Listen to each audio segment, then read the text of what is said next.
And so we have 3 questions to which I would add a 4th question to you. And we really would like to have a conversation about these topics. One of them is we talked about recommendations when we talked about training and training program for officers. Some of you have been involved. I mean, Doreen has been directly involved in the development of some of these. Gustav was part of the advisory board. Nadia, besides being very experienced in this field as well, she represents the Council of Europe, who already drafted as well some recommendations to the member states.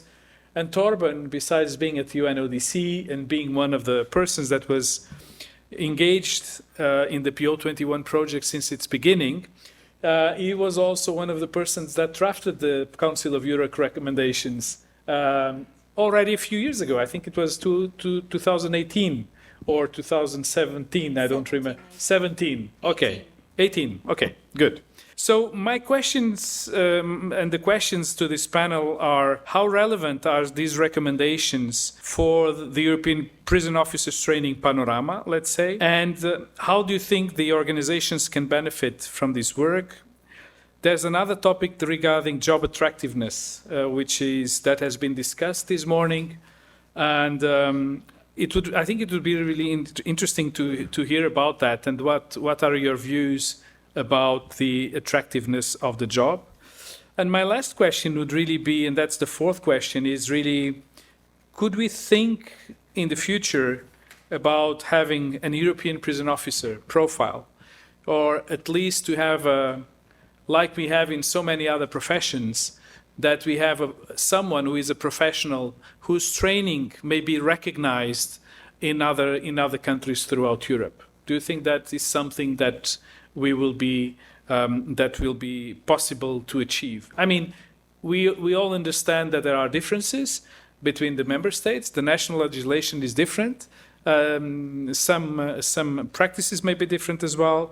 But I really would like to understand your view about this, because in many other professions there have been, and even some technical and very specific professions, there has been a huge progress on that European-wide.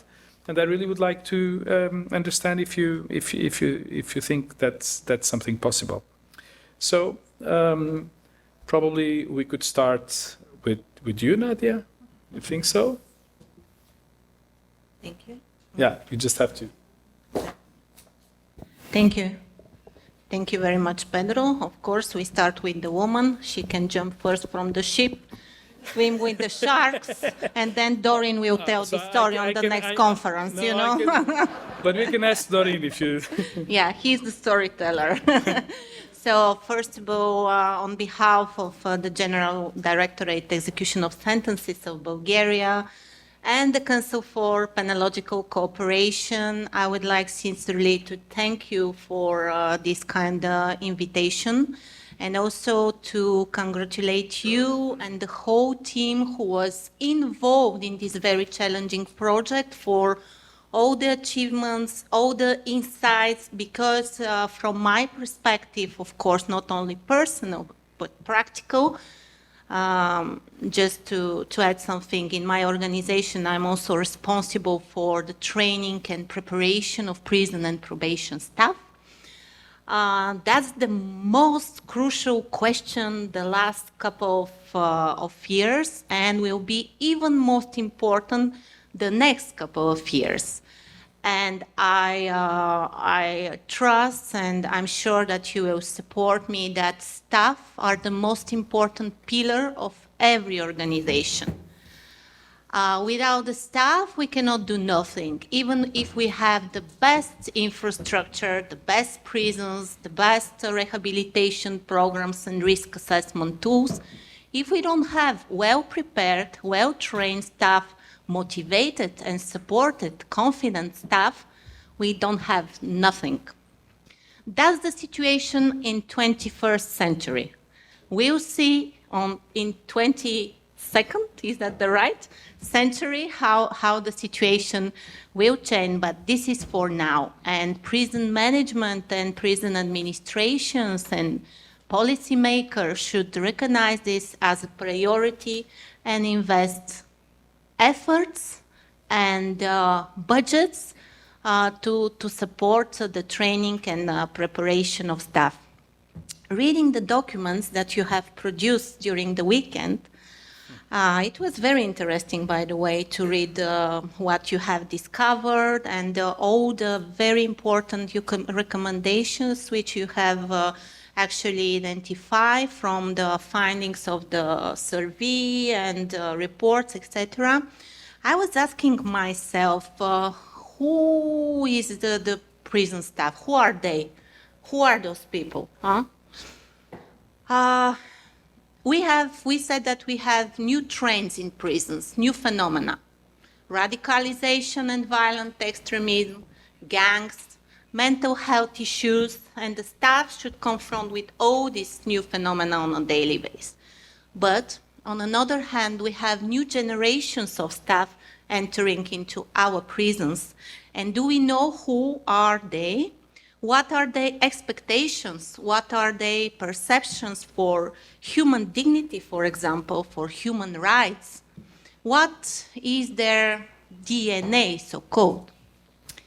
We'll see, but the training should take into account all these specificities of the new generations who are entering and who are interested to become a part of our correctional services. So reading the recommendation, I realized that you have tackled this moment very well, and this is something that I may say is maybe one of the great achievements of the project, because you did a very, your perspective in this project is really long-term perspective, because training should be regarded in a long-term perspective. Our environment, ladies and gentlemen, and maybe you know better than me, is very dynamic. It's sometimes expect the unexpected is our reality. So the training should take into account all these dynamics and reflect these dynamics. But another question raised in my head, thinking during the weekend about your findings. We are talking about training of staff. What is training? Do we know the meaning of training? I checked in the English dictionary. Training is to provide somebody with the necessary skills to do kind of job or activity, and to provide somebody, staff in most of the cases, with the proper behavior expected for the respective role or position. But we don't talk, I think, enough about the education of prison staff. And education, it is about the knowledge that staff need to be, to receive this, to be able to learn the special skills. So this is something that I believe should be also reflected somehow. Because I know that I have limitations in time, I will finish very soon. It is about the attractiveness of the job. I had an interview before 20 minutes ago. Thank you so much for that. That's my favorite job, by the way. And they also asked me about this attractiveness. I have different perspective about that. I don't think that our profession should be attractive. We are not a market. We are not a business. Our work is a mission. And we should provide purpose, meaning, and perspective for the future for those young people who are interested to join our correctional systems. Of course, the salaries are very important, but not only the salaries. This is my interpretation of this attractiveness, because it is, we can make every kind of marketing campaigns, so-called, or promotions of our business. Okay, we will attract thousands of staff with good salaries, good social insurances. good working condition in some cases, etc., etc. But the idea is to keep the staff for longer, not to lose the staff after 1 year or 2 years because they are burnout or demotivated, etc. So the staff should be able also to recognize his or her role in this organizational mission or purpose, and to invest efforts and energy. So what about the European perspective of the prison officer? Because I do remember the first time, well, not the first time I met Nadia. I met Nadia before, but once, the first time I visited Nadia in Bulgaria, she offered me a gift, and this was a prison officer, the replica of a Bulgarian prison officer. Oh, yes. Okay. By Stavri. It was gray, No translation. with a big belly, and with a stick on his hand. Yeah. And a key on the other hand. He had a key, one key, a stick, and the big belly. I don't think that's the profile that we are talking about here now, and it's not the profile of the prison officer that you have in Bulgaria. But how do you see, in terms of the training and in terms of the, is it possible that the different member states, and you are at the Council of Europe, that they are able to discuss and to come up with some sort of common content and start harmonizing as well the type of training that is being done? Because we've discussed this morning. There are different lengths, different contents, all these different perspectives. So how do you see that from your perspective as well?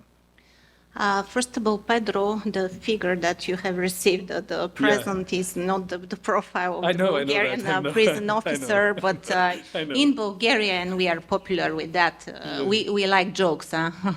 So we offer such gifts to our very special guests, so they will remember always this gift. You already mentioned the guidelines, the Council of Europe guidelines regarding recruitment, selection, education, training, and professional development of prison and probation staff.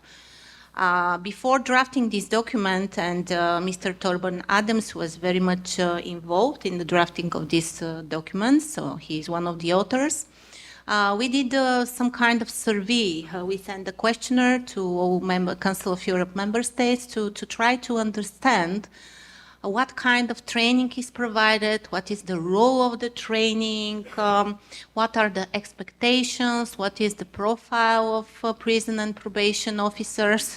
And trust me, it was not easy to synchronize this information, because we have realized that there are so many diversities across Europe in terms of length of training, for example, from 4 weeks to 3 years. Content of training, some trainings are very much dedicated to security issues. This was the case in my country, in Bulgaria, before a couple of years ago. Other countries are more focused on dynamic security, rehabilitation, reintegration. In third countries, they are trying to find the balance between both. And with this document, actually, this was our attempt, our idea to try to find, the middle way, how to find the balance and to draft recommendations, and they to be valid for most of the member states. This is not an easy job, because we also have the national legislations, and most of the regulations are there, and which makes the things even more difficult. And we spoke this morning about the mobility. Still, and this is something that I saw in your findings, that still we prefer to recruit people from national context. Huh? Am I correct? Yeah, which is strange, because we have so many foreigners. We have countries in Europe where the 60% of the prison population are foreigners. In Bulgaria, we don't have too many foreigners, but our foreigners in prison are coming from the Middle East and North Africa. You can imagine how difficult it is for our staff to deal with such a different cultures, even the language barrier. So I trust that this is another moment which should be more and more discussed. So why we are looking only in national context, why it is not possible, or maybe somewhere is possible, to hire people from other countries. We are Europe, we are the EU, we are United Europe. We share practices, we attend international conferences, we talk about common profiles of prison officers, but at the same time we are so close in our national context. Of course, there are many things at the same time. There are many things in common. As I said, despite if we work in Norway or Estonia or Germany or Bulgaria, we face the same challenges in prison, our staff. And reading your findings, I saw that, for example, the topics of the training are very similar to Bulgaria and to other countries. It's legislation, human rights, dynamic security. The question is, do we need the same profile, or we can have some hybrid version which will be something good practice. So good. Thank you very much, Nadia. Thank you, Pedro. Well, and I just probably before, I don't know if I do it Europe, United Nations. Let's do Europe first, and then we go to the world with the ICPA and the United Nations. So, Gustav, please. Thank you, Pedro. Let me start with expressing my appreciation and gratitude for inviting me and Justina, my deputy director, sitting here in front of me. We're proud representatives of Europris, the European Organization of Prison and Correctional Services. We always feel very welcome when we come to Portugal, and we have a long-term collaboration with Pedro and his colleagues, and also the prison probation service here in Portugal. I represent, as I mentioned, Europris, and we are a network organization consisting of 35 prison jurisdictions around Europe. And the issue of staff training and staff recruitment is a core issue for most of our members. And this has been the fact since quite a while now. And we have, for example, organized a workshop in 2019 on staff recruitment in Berlin, which was greatly appreciated, and there a number of examples of how to promote and, let's say, attract new staff was presented. Europris is also the secretariat of EPTA, which is a network of training academies around Europe. So we support this organization with secretariat tasks, and this is also, of course, in the interest of the prison services. This year, Europris will initiate a new expert group on staff well-being, which will be also on the topic of staff and mainly on the topic of retention of staff, keeping staff long-term, as Nadia was mentioning. So there were many questions circulating. I don't know really where to start, but I think I will actually go to the attractiveness question to start with, because that is really a matter of, I think it's sort of the other questions are included in the attractiveness question, the profile, the training opportunities, what is being offered in terms of training. And so if we start on a very basic level, I think there might be a misconception that prison work is not attractive.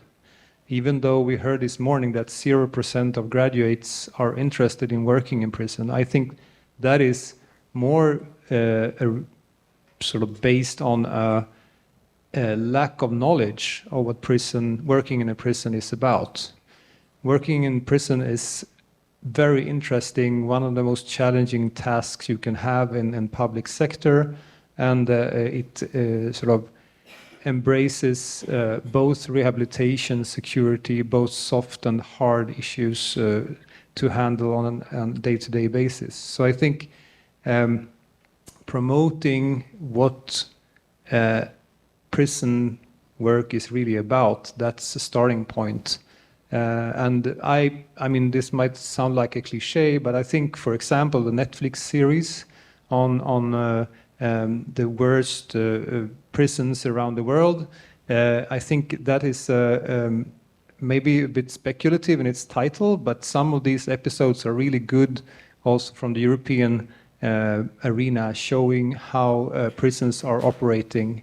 And I would like to see more examples like these, showing the inside of prisons, how it's actually being in prison as a prisoner, but also working in prison. Yesterday evening, I revisited the episode of Halden Prison in Norway, and I think it's a great example for the public to see how modern prisons can operate. So I think that is one part of the attractiveness question. I must say, if I be a little bit self-critical, I think organizations like Europris and ICPA can contribute more to the knowledge about what prison officers do and the amazing work that it can be when it's when you have the right conditions.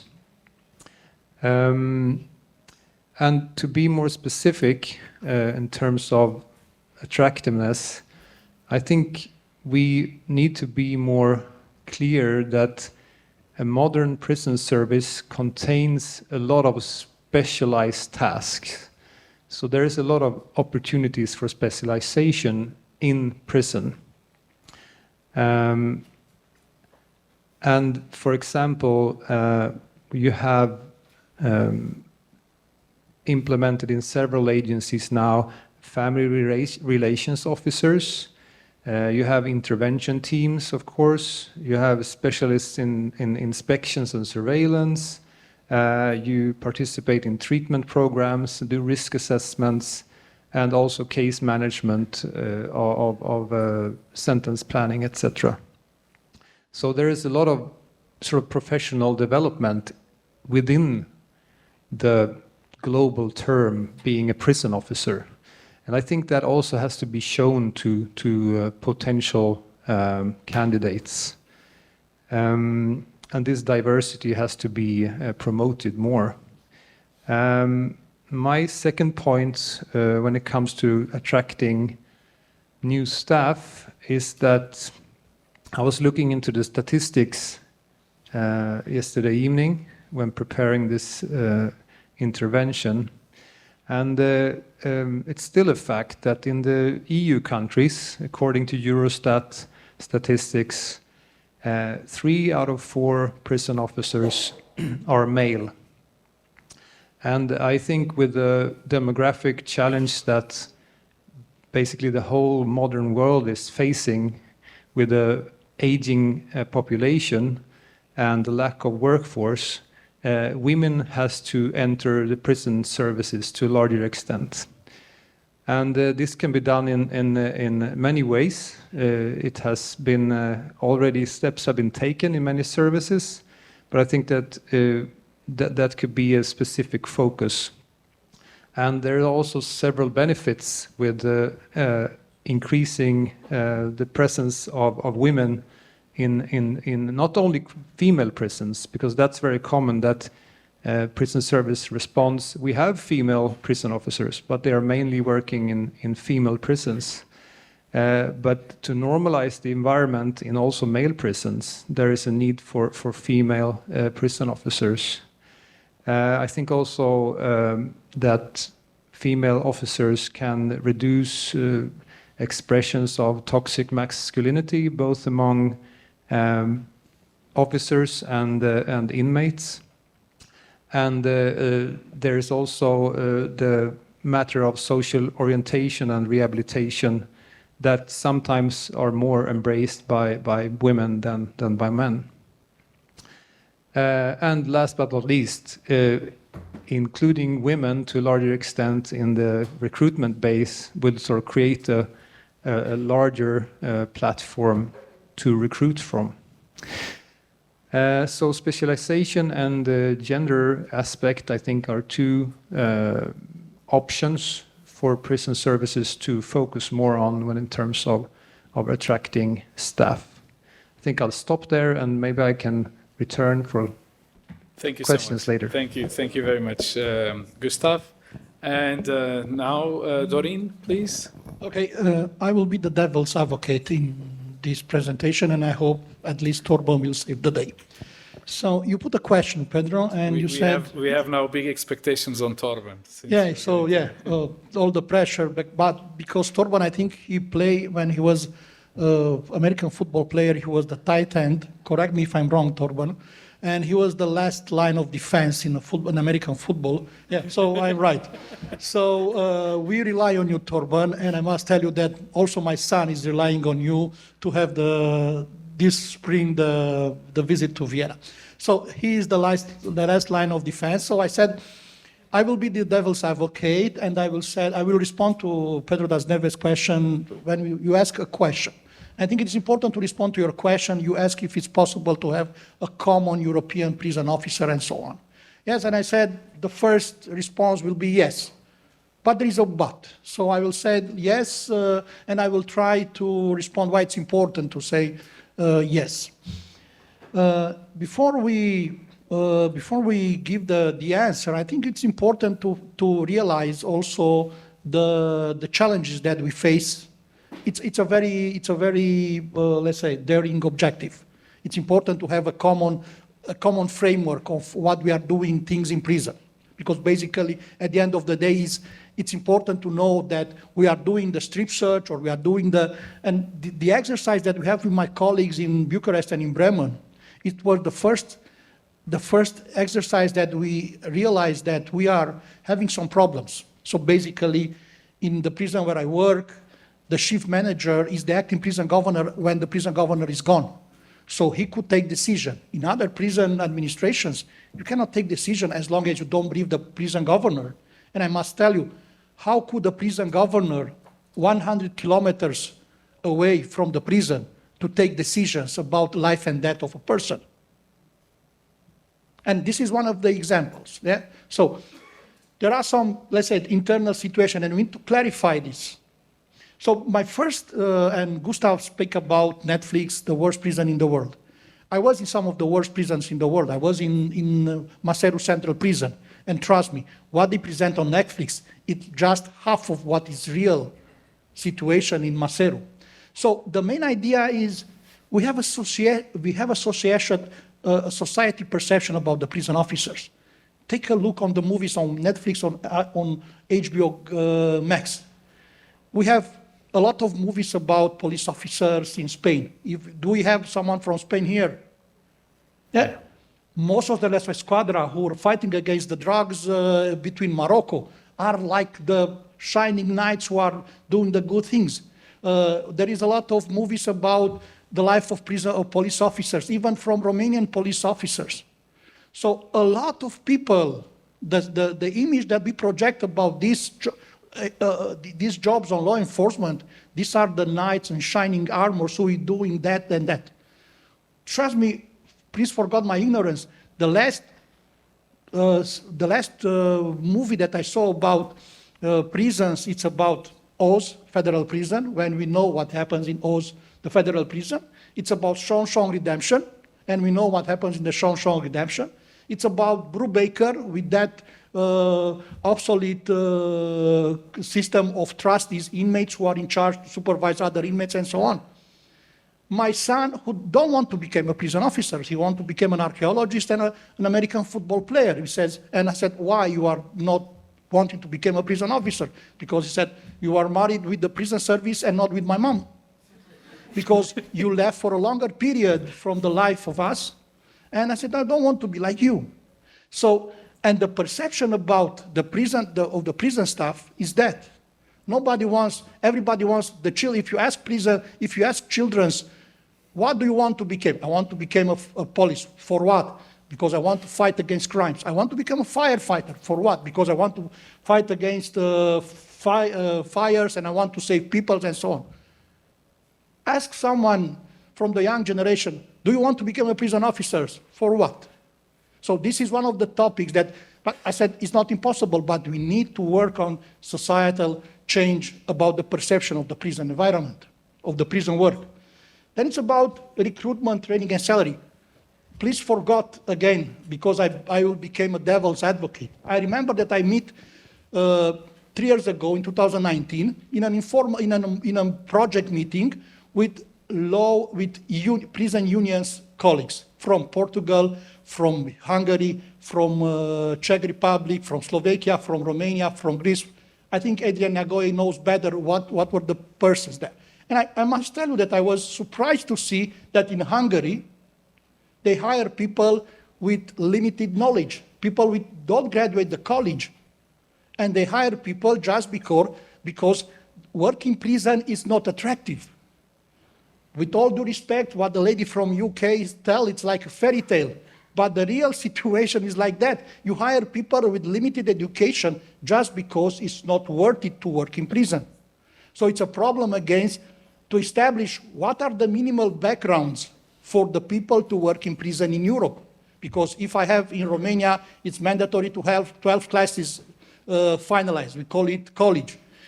In Norway, after you graduate cruise, you have a university degree and such. We have Hungary where you could with 10 classes, you could work in prison. So you are not capable to take care of your life and you are responsible from the day after to taking care of the life of the other persons. It's the same situation Adrian mentioned about the fact that we have people who left the prison service and we hire people that in June 2022, they were still in the college. And in December, we give them a key and we said, okay, my boys and girls, you are responsible for the life of 100 people on your wing.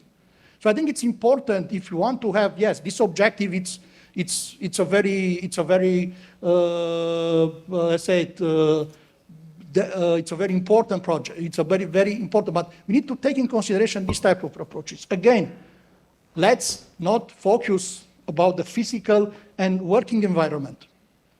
The staff that we have in our custody basically work in prisons that are built 150 years ago.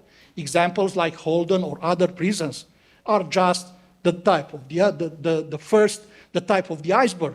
Basically, in Europe, most of the prisons were built 100 years ago. In an important part of Europe, prisons are overcrowded, are unhygienic. If you don't trust me, take a look on CPT reports. I don't see, I think, just 3 or 4 prison systems that basically fulfill the CPT reports. And let's face it, we have people who stay for 20 to 25 years in this type of environment. If I have to choose to stay in a nice office, with a very good view, I will choose to work in a prison, this type of environment. And the last challenge, it's about the management. Even if I work in this type of environments, if the manager is properly recruited, if the manager is properly trained, even if there is a lot of financial problems in the service, if the manager treats me fairly, it's more likely for the staff to feel that he belongs to that prison environment. So I think if we solve these 4 main pillars, yes, we could discuss about a common European. So because I was the storyteller and I'm also a history teacher after I graduated Police Academy, I do also the dream of my life to become a history teacher. I say that prison services in Europe right now are in the situation of Ulysses. You saw when Ulysses tried to leave Troy to go to his Penelope, one of the challenges was he has to pass through 2 main rocks. One is called Scylla and the second one is called Charybda. And if you don't manage well the boat, he could be failed on Scylla or Charybda. So I think Scylla and Charybda in our work is represented by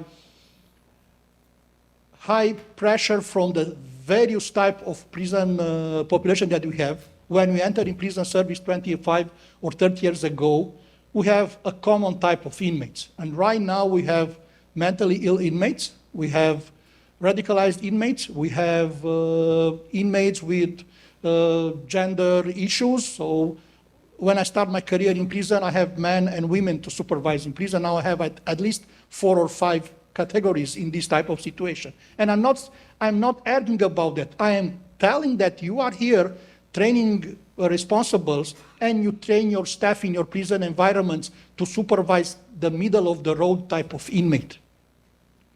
We developed these scenarios just because we said in our training lessons, in our training academies, how we supervise inmates, how we make a strip search to an inmate, but we never train our staff what to do in the case that the inmates don't agree with our request to be searched. So it's nothing told us what you need to do in this type of cases. And basically, when you have the frontline correctional officers, well, the best thing that the manager says, well, you will manage this situation. So I think these are the main challenges. So we have a diverse situation. When I enter in the prison, and it's another project that we developed with Pedro, it's about the aging population in prison. And it's the project called, I think it's a... Menace. Menace. Well, I see it with my own eyes. Inmates which are dying in prison just because they are suffering from cancer, and the courts don't allow them to put them on free. And you need to manage. So when you are a prison supervisor and on your wing, in the last 3 months, you have 6 people who are dying from cancer, and you need to carry that burden on each day to work. It's something that affects you. So this is the first. This is Sheila. And the Caribda is represented by the perception of the political dissidents. Well, it's good. Nadia says that we need to convince them to give money to the prisons. I hope she will be able, and you will be able, and we will be able to convince them to give money to the prison. But let's face it, 2023 and the years from now on will be years of financial crisis.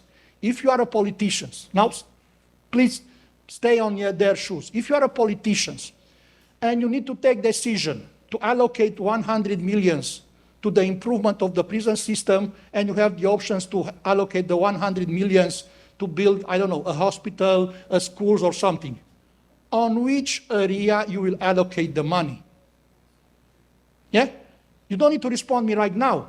So there is also a way here in this situation. And this way is basically, it was 2013, 2014 was developed by an innovative project called Dialogue Initiative. In Romanian, it's called Inițiativa Dialog, when for the first time in the history of EU projects, we have labor unions and prison administration that were staying together as a fist in a way to do some things together.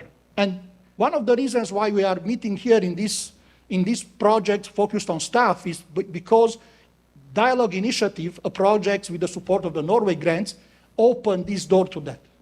And politicians, they have all the reasons in the world to keep these two worlds separated, unions and the administrations.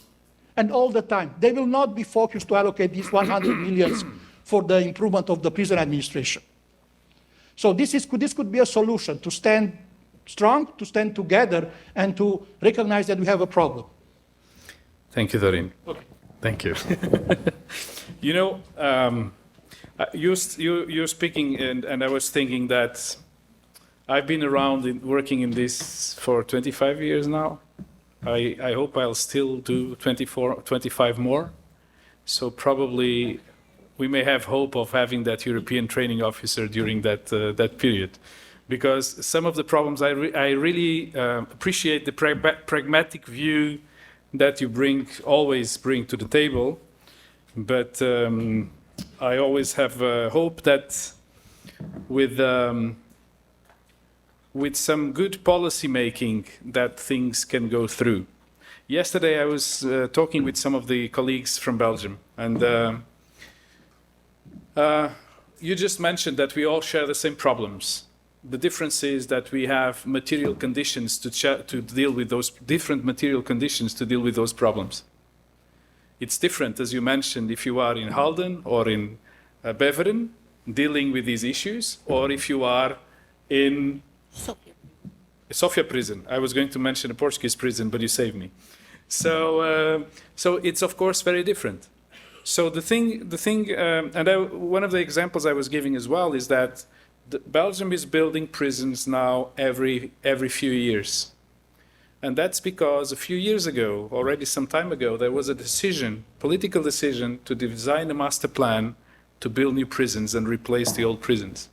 And no matter which government is in government, they can change the plan, they can change a few things, but the plan is still there, and things keep going. So I think I still have hope that we are able to influence.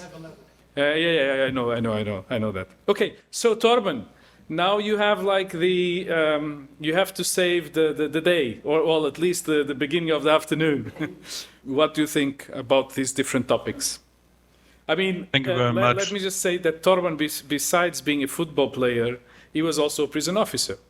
So he knows very well of what we are talking about here. And now I still hope you are in the Central Asia. But when you're not in Central Asia, you are in Vienna at the UN and also dealing with these topics. So what's your view on? Thank you very much, dear Pedro. To start with, I'd like to congratulate the organizers for bringing together so many bright minds from all over Europe to Lisbon. And it goes with a very heavy heart that I could not join you. Despite the effects of the global warming, I obviously am not sitting in a patio of UNODC. No, this is only a screensaver, but I'm on my way towards a back-to-back mission to Kazakhstan and Ghana. But I would really like to join you there, and I'm very, very privileged to be invited to this panel with Nadia, Gustav, and Dorin. I carefully listened to your interventions, and I will, of course, echo much of that. But I would also like to thank, before I start, the consortium, Portugal, Belgium, Romania, the Netherlands, and Germany, and especially the advisory board members for putting together such remarkable intellectual outputs. This panel intends actually to discuss the recommendation paper for rethinking prison officers training and the European prison officer profile, which was developed in the scope of this project. Oh, now I'm really dizzy, thank you.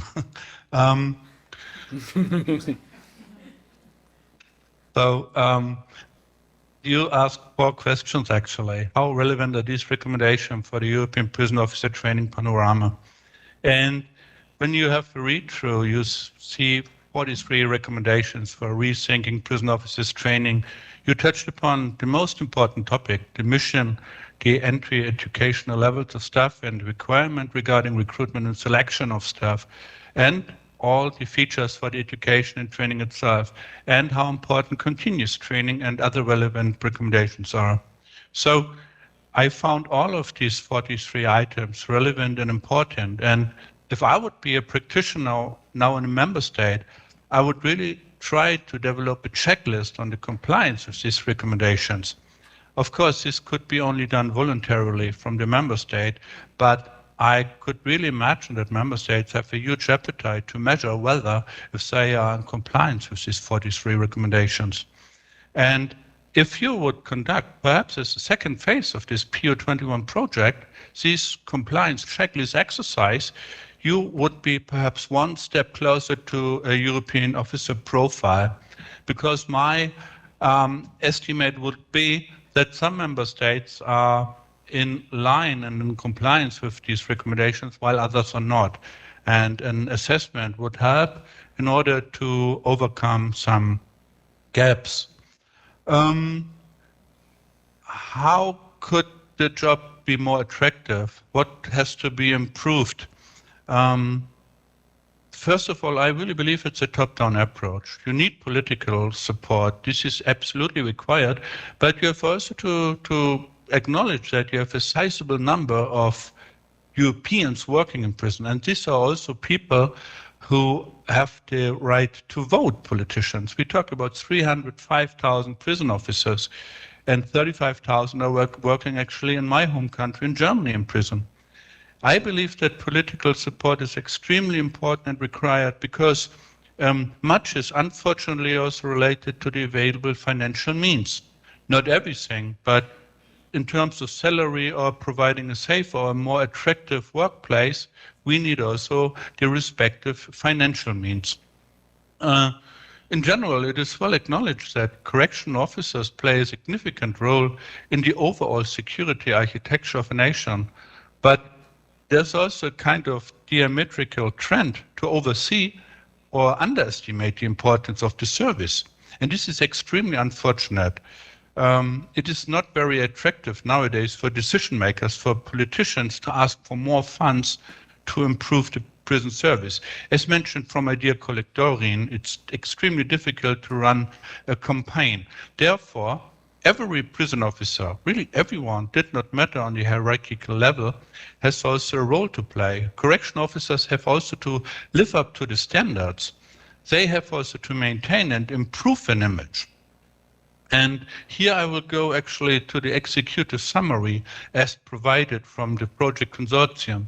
On page 9, I read that one of the survey outcomes was that there's a vast difference of opinions regarding correctional orientation.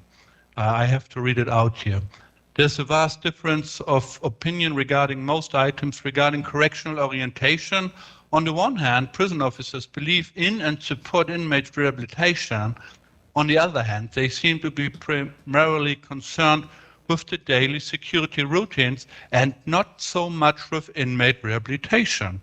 And this is, in my opinion, really an alarming signal, because the role of a prison officer is guided by law. So it's not the decision of a prison officer if he or she believes in rehabilitation and reintegration is the task. Of course, this shall not downplay the importance of security. This goes hand in hand when we work in prison. But a prison officer should never opt for rehabilitation, should never have the decision if he or she engage in this kind of important work, because this is a legal requirement. So therefore, I also believe that correctional officers in daily practice have to live up to the standards. And we shall also advocate for the importance of orderly managed prisons for the safety in the community at large. Unfortunately, other kind of occupations have a better image.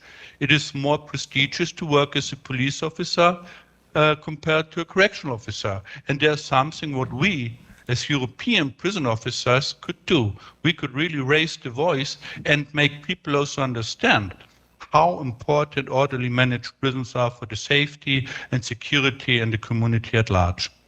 And prison officers shall also maintain self-esteem, and the unions, which are also a very important partner in this project, play a role.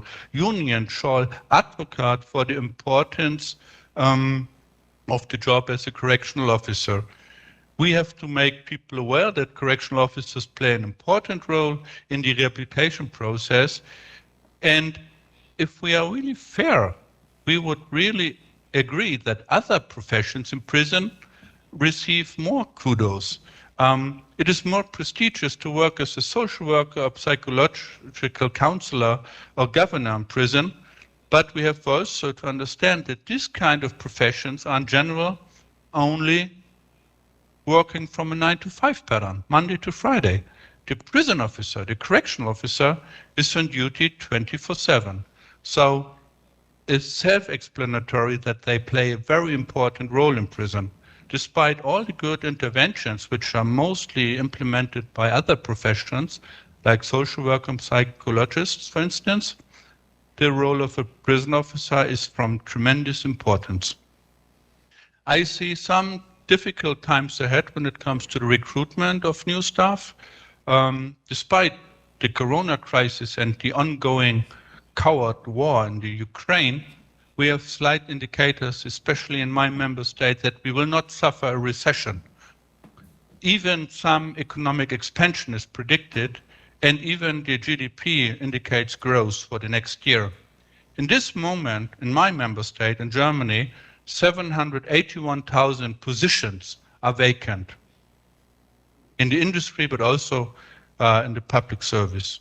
We have some demographic challenges, of course, and employees.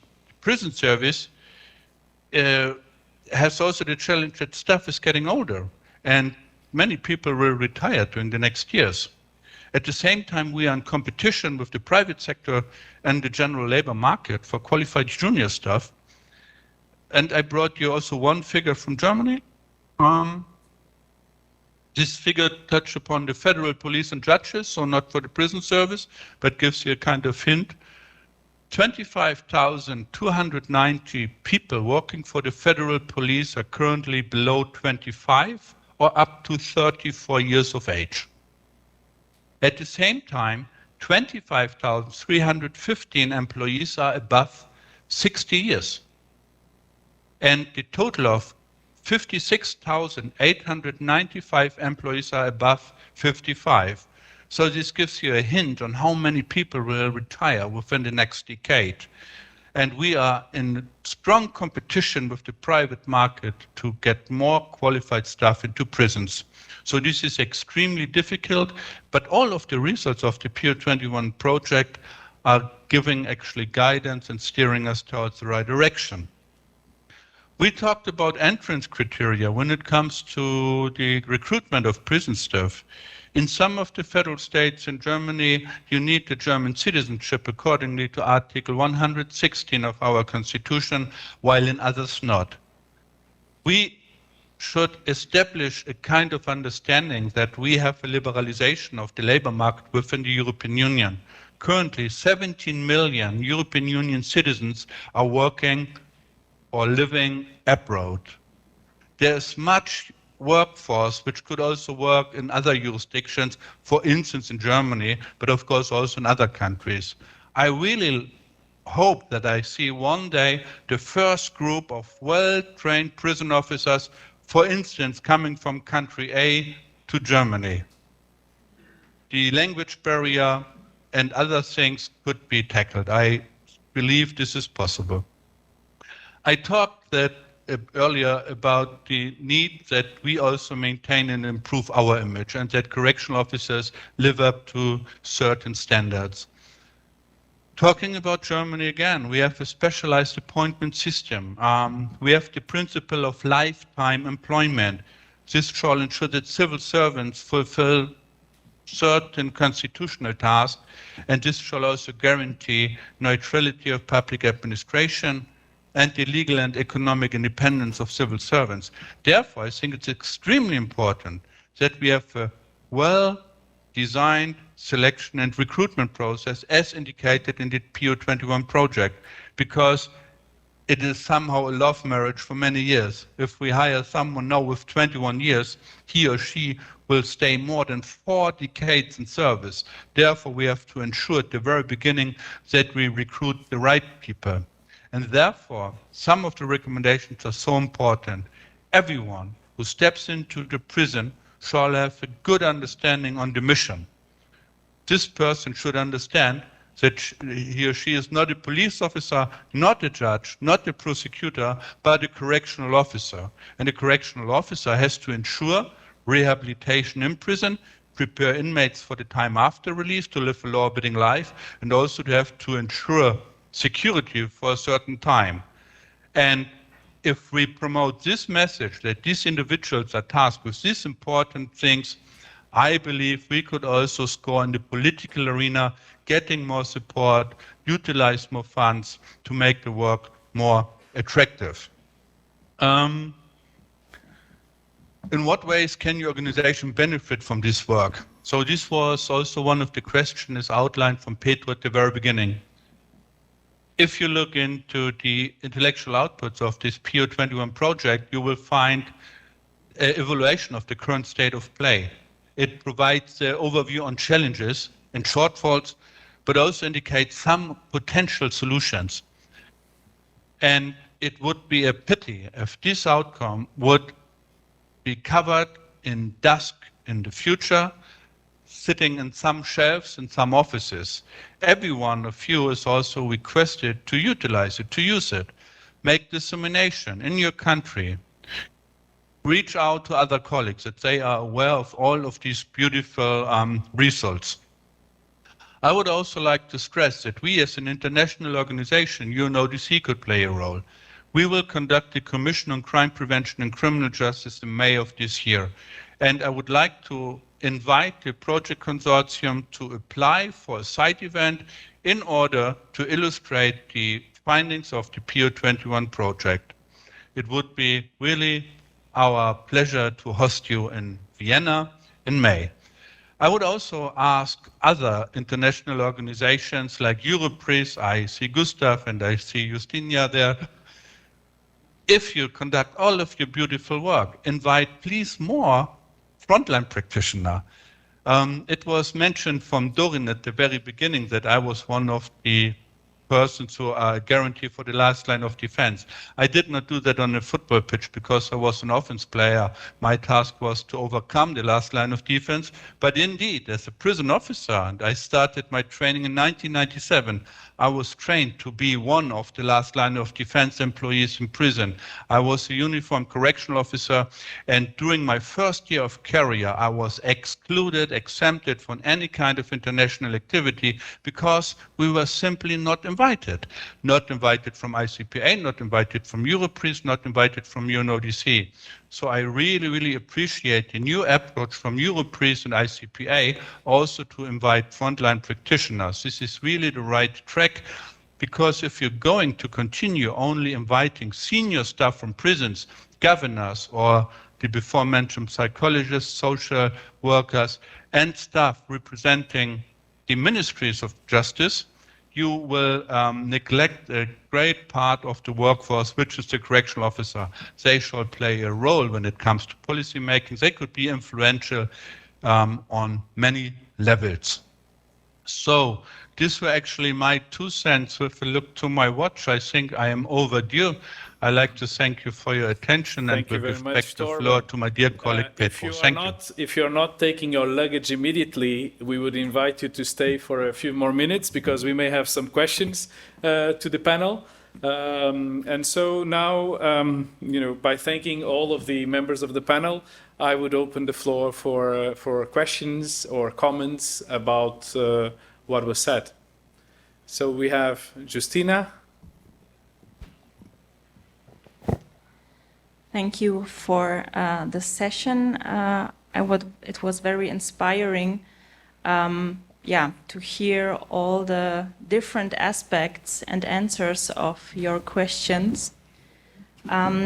Maybe one thing what came into my mind when Dorin, you were explaining that we should face the reality as well. So on the one hand, I think I totally agree that we have to face the reality about political situations. You mentioned the financial crisis, and that we are maybe not the famous sector or not the popular sector. But I think also that we have different possibilities. There is always an external but also internal possibility to react. So an internal would be, I think, to consider, for example, we could go out to the media with positive examples, which are not, costing so much money. So I know a lot of examples, also working before in Germany, where we just invited a famous newspaper just to write a report about a therapy or a prison which was awarded for a dog therapy or a rabbit breeding. So whatever we have, I think with some possibilities we could, and from ourselves without big funding, do already things. Also you mentioned the Hungarian situation, so maybe staff which is not so well educated could be set in different positions. Specialization was mentioned. So how about putting these kind of stuff into positions where they don't have so much contact with prisoners, as one example of specialization of the prison officer's profile.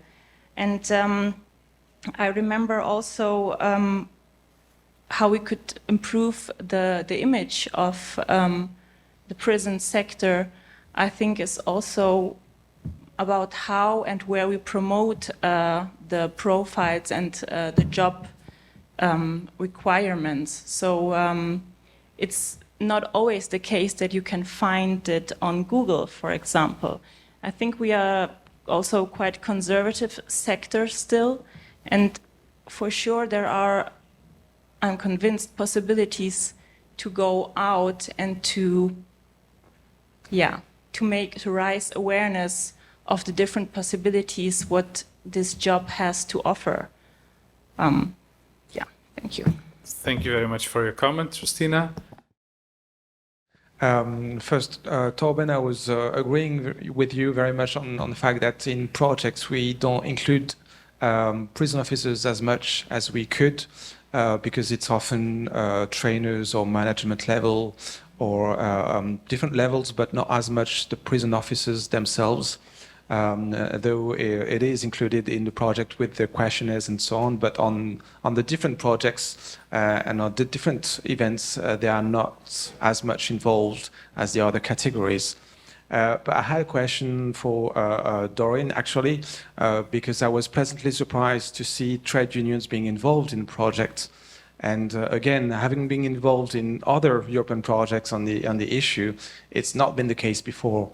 And I was wondering the impact it has had in the project, maybe having a point of view on the working conditions, for example, regarding to the work being more attractive, or regarding the training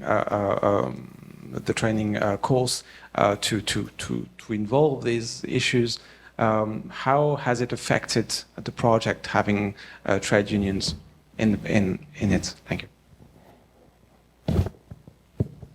Again, there will be a story, and I would like my friend... Short one, please. Yeah, okay. Sure. I will ask my friend, I need two conspirators from the audience, Mr. Nyagoe and Mr. Teorok, to tell you some of the stories about the dialogue initiative. 2012, I was Deputy Director General of the Romanian Prison Service. Adrian and Stefan were in Oslo. My boss was in holiday, and they said to me, if we don't start right now this initiative, we will lose the funding. So it's about putting together prison administration and unions. And Torben was right, you were right. For a longer period, Europris meeting, ICPA meetings were meetings where all the big sharks come together. I go to all the meetings. I see the same faces in the last 10 years. So we started to have various events where we bring, and I have people from Croatia, from Central and Eastern Europe. They were invited just because they are frontline correctional officers and they are member of ICPA to various trainings. But those were, let's say, pinpoint activities. They were not part of a big scheme. So I said with Adrian and with Stefan and with Pedro, let's focus on giving voice to the people which are not so heard in the prison environment, because let's face it, only the prison governors, the head of the services, the head of departments, the thinkers were heard, but the doers are not heard in our prison in our services. So that was the story with dialogue initiative, and this is the moment, the inflection moment, when even Mr. Das Neves start to be more focused in projects dedicated to the staff. Because you need to accept that, Pedro. We start our cooperation focusing on reintegration of inmates, and right now we are here in a project which is 100% focused on staff. So I let my colleagues from the prison union to say a few words. So I finish in due time. Nyagoe and Teorok, please explain to the audience what is about the dialogue initiative. Yeah, it's very short. It's very short. Actually, it's not about our initiative. It was about the Nordic model, and everybody heard about the social dialogue in the northern countries, and we were very keen on doing that. And this is a way of thanking to another friend of us, Mr. Harald Fosker, which supported very much this idea. And it was a bit crazy to put the trade union and the administration. Well, not in Norwegian. This is normal. But in all other parts of Europe, putting the general director and the trade union in the same room, well, sometimes is like, you know, the jungle. But we did that, and it was another thing that was said by EPSU representative. It always takes two to tango. So if you want a good tango, you need two partners, not only one pretending that he's dancing tango. So that would be the story of what he said. And it was done, and we continued that, and we involved others, and we strongly advise for discussions, cooperation, and putting the things together and finding solutions in common. Thank you. Thank you very much, Adrian. Cedric, also in the PO21, of course, the unions have been very much involved. And Mr. Carlos, that was here, he was the head of the union. Adrian was as well as representative of one of the unions. And I would say that many of the officers that were involved in some of the workshops were as well representatives of the union. Some of them were selected by the union, some others were not, but many of them were involved both in the DACUM workshops, where we had different workshops, but as well in the other workshops in different countries. And I think that really was a big step forward, I would say. Because we did not agree on everything. We have different perspective. Not even, as you can imagine, it was explained in the different sessions today. Different people from different countries, they have different perspectives about how they do things, how they should do things, and so on. And sometimes we have these discussions as well, you know, with the members of the union. There's something that is important. We understand that pay is very important, career is very important. And those were always present in the room whenever we were working, because the colleagues, they were talking to each other. But we had some sort of rule. And the rule is we are talking about training, and we are talking about profiles, and we're talking about developing a curricula. So if we start the career discussion and the pay discussion in that room, we don't achieve anything. Because it's out of our, we can discuss it for a very long time, but that was not the moment to do so. So what we've done is we try to focus more on the learning outcomes and everything that we have to develop. But I would say that the contribution was really very, very positive. And especially when it comes as well to defining the profiles, to defining how the different groups perceive the role of the prison officer, and I think that is really important. So just to add up to your question. Any other question from the room? Okay, so if not, and I think we're now right on time to close for coffee break. I would like to thank the members of this panel. Thank you so much for your contribution. And to thank Torben. You can now rush to the airport. Thank you, Torben. And we hope to see you soon as well. Thank you very Thank much. you. It was my pleasure.